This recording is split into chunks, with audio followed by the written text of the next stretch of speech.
Pagbasa mula sa aklat ng Henesis. Noong mga araw na iyon, nagpatira pa si Abram.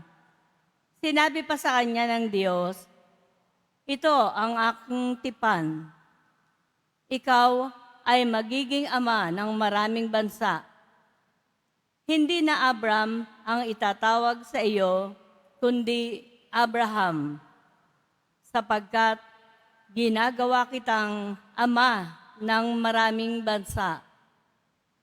Pararamihin ko ang iyong mga inapo at magtatatag sila ng mga bansa, at may magiging hari sa kanila.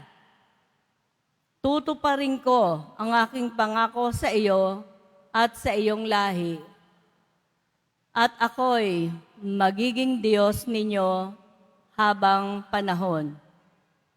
Ibibigay ko sa inyo ang lupaing ito na inyong tinitirhan ngayon.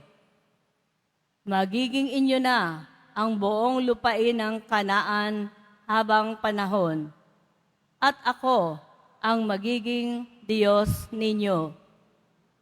Kayo naman ay dapat maging tapat sa ating tipan, ikaw at ang iyong lahi.